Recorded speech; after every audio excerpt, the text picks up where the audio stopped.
반갑습니다. 타임 레버리지. 시간을 들여 막대한 수익으로 치환합니다.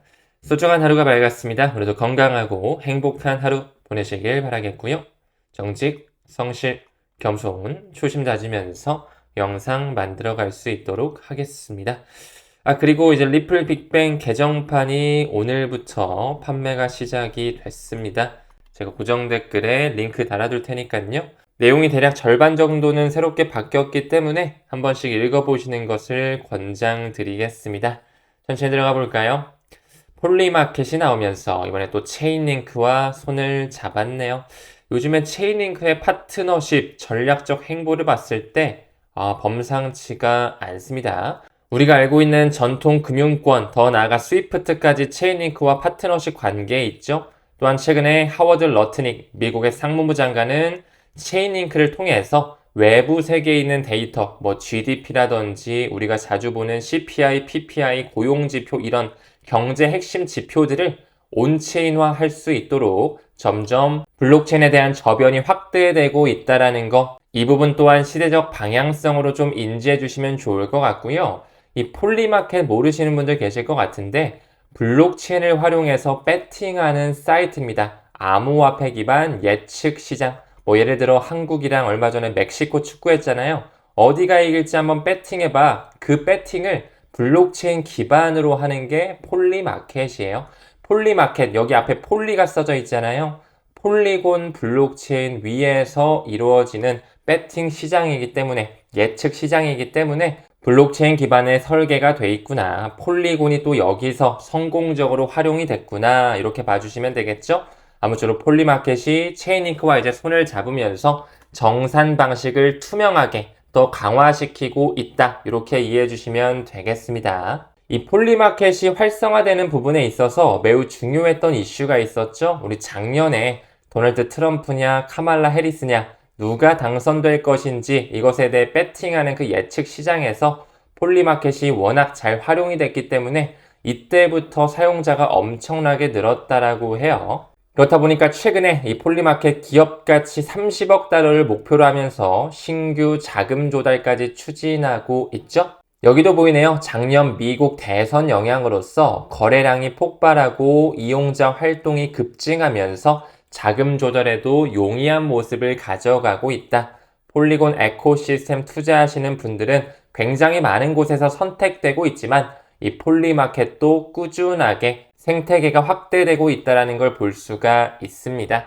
예를 들어 이런 거죠. 이번 주에 페드에서 FOMC 회의가 열리는데 25bp를 내릴까 50bp를 내릴까? 지금 보니까 한 25bp에 91% 정도 확률이 깔려져 있죠. 또한 예를 들어 슈퍼볼 챔피언십이 있는데 어떤 팀이 우승할지에 대해 맞추는 거라든지, 또 최근에 일론 머스크가 세계 1위 부자에서 밀려나게 됐죠.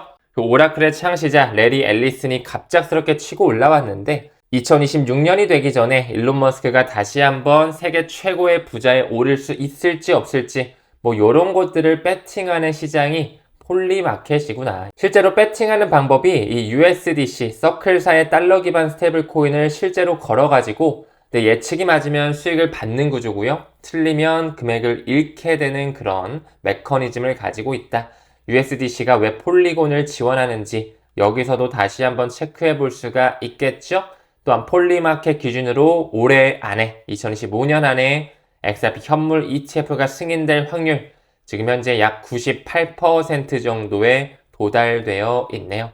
매우 높은 확률이다. 이미 따놓은 당상이라고도 볼 수가 있겠죠? 아무쪼록 큰 그림으로 봤을 때 블록체인을 활용한 예측 시장도 점점 캐파가 커지고 있으면서 폴리곤을 활용한 USDC로 배팅하는 그런 시장 또한 우리가 요런 것도 있구나 참고로 봐주시면 좋을 것 같습니다. 다음 기사 봤을 때 블랙록의 비들 펀드 자산 토크나 RWA의 성공 모델이라고 볼 수가 있죠. 미 국채에 대한 토크나뿐만 아니라 RP라고 하는 환매 조건부 채권 매매 거래죠. 오늘 라이브에서 제가 조금 더 자세하게 다룰 건데 이 RP 시장도 이제 토크나이제이션이 되어가고 있다. 이제 한국도 좀 서둘러야 되지 않을까 이런 기사가 나오고 있는데요. 점점 전통금융에 대한 인프라가 블록체인과 융합되는 모습으로 우리 앞에 구현이 되고 있습니다. 현재 국채 시장의 토큰화된 규모를 봤을 때 7.5빌리언, 한 75억 달러 정도 되죠. 굉장히 초기 시장에 머물러 있다. 현재 시점으로 미 국채 시장의 시가총액이 30조 달러가 좀 안 되거든요.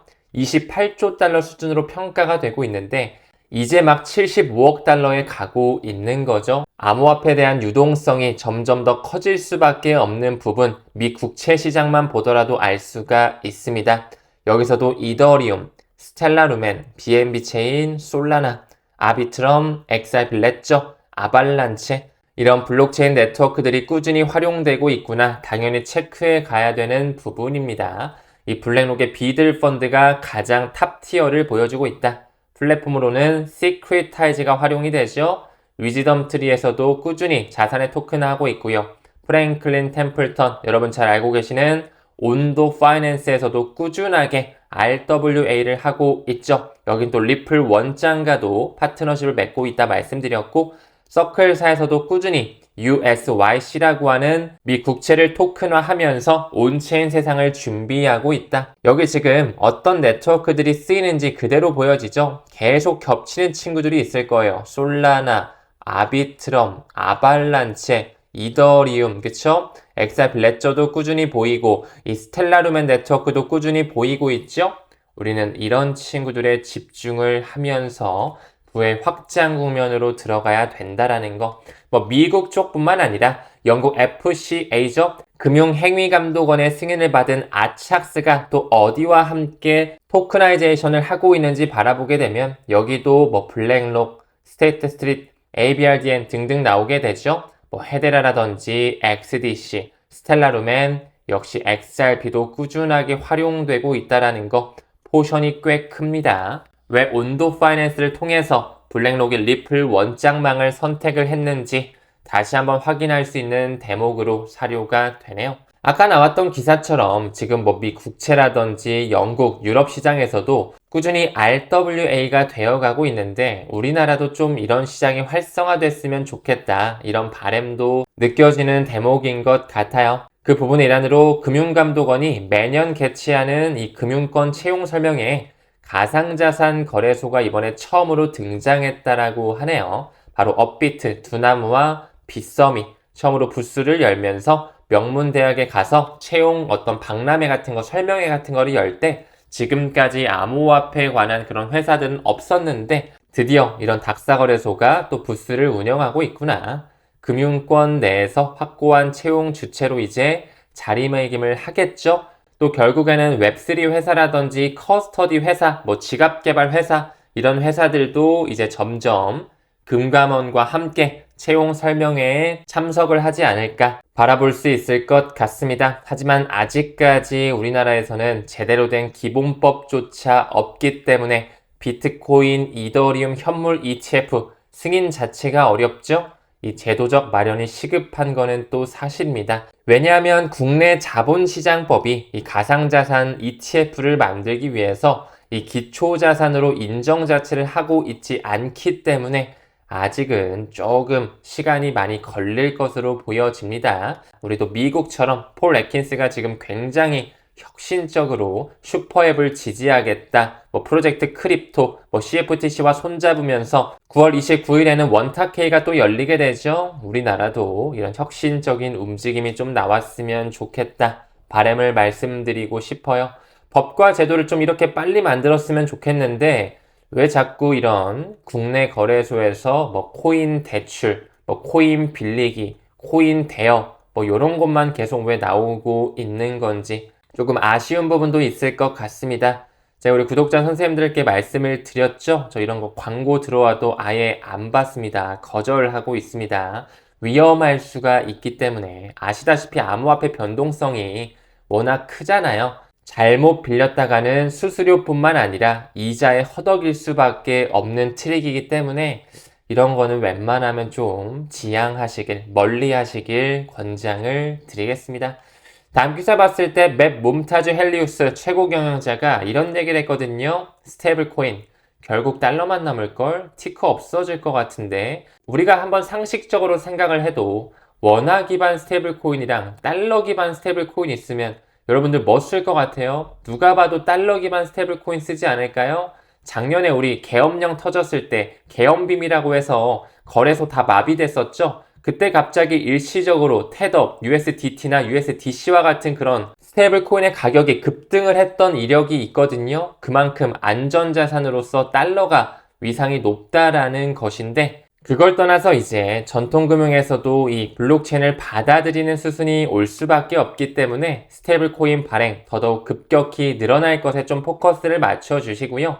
지금 현재 BIS나 IMF, 월드뱅크, 또 BIS 산하에 있는 금융안정위원회라든지 시장결제인프라위원회가 내비치고 있는 이런 논문만 미루어 보더라도 중앙은행의 개입이 필연적이라는 걸 알 수밖에 없습니다. 우리는 센트럴 뱅크 디지털 커런시, 이 시대를 미리 준비할 필요가 있겠죠. 많은 사람들이 CBDC에 대해서 부정적으로 생각을 하죠. 당연히 싫죠. 통제권 안에 들어가는 거니까. 어쩌면 배급 사회가 우리 앞에 펼쳐질 수가 있거든요. 인간의 프라이버시가 침해될 수 있는 그 가능성이 열려 있기 때문에 우리 개인, 대중들 입장에서는 사실 굉장히 꺼려지는 시대적 방향성인 건 맞습니다. 그렇기 때문에 더더욱 거래와 신원을 보호하는 그 시대를 우리는 미리 준비해야 되지 않을까요? 이번에 이더리움 재단에서 프라이버시 로드맵을 발표하고 있네요. 비탈릭 부테린이 이렇게 말한 거죠. 프라이버시는 필수적인 인권이라고 하면서 앞으로 더더욱 개인의 프라이버시 존중, 익명성 보호가 중요할 것이라고 강조하고 있다. 여기서 활용되는 암호화폐 기반의 하나의 솔루션이 있죠. 제로 놀리지라고 하는 GK 스나크, 어떤 것이 원천 기술을 가지고 있는지 우리 사관학교에서도 지금 집중적으로 다루면서 공부하고 있죠. 반드시 미래를 준비하면서 XRP 하나만 투자하는 것도 물론 좋지만 저는 개인적으로 섹터를 대표하는 그런 코인들을 준비하면서 웹3의 그 디지털 세상을 전반적으로 대비해야 된다. 이렇게 바라보고 있습니다. 이번 주 너무 중요한 일정들이 많죠. 무엇보다 세계 주요 중앙은행들의 금리 결정이 있습니다. 미국 연준 FOMC 회의가 18일 새벽에 열리게 되죠. 올해 첫 금리 인하를 시작하는 그런 시기가 될 것이라고 바라보고 있고요. 미국뿐만 아니라 영국, 일본, 캐나다를 비롯한 주요 7개국 G7 국가들의 금리 결정이 있기 때문에 이번 주 변동성이 조금 크게 동반될 수가 있을 것이다. 매우 중요한 한 주가 될 것 같습니다. 한 전문가는 또 이렇게 말하네요. XRP 1000달러는 불가피하지만 올 수밖에 없지만 내일이나 가까운 시일 내에는 불가능하다. 우리가 암호화폐 투자할 때 조금 더 현실적으로 가격 목표 설정을 해야 될 필요는 있다라고 생각합니다. 여느 썸네일에 나오는 것처럼 100달러, 1000달러 그 부분은 최소 5년, 10년 정도는 바라봐야지만 우리 앞에 피부로 느껴지는 가격 흐름이 되겠죠? 오늘 저녁 8시에 우리 사관학교 에이플 회원님들 라이브 있는데요. 중요한 내용 다룰 거니까 웬만하면 실시간으로 참여해 주시고 안 되시는 분들은 녹화본과 요약본으로 꼭 공부해 보시길 바라겠습니다. 오늘 영상은 여기까지 하고요. 그러면 또 끝까지 시청해 주심에 대단히 고맙습니다. 우리는 모든 면에서 점점 더 좋아지고 있습니다. 감사합니다. 성투합시다.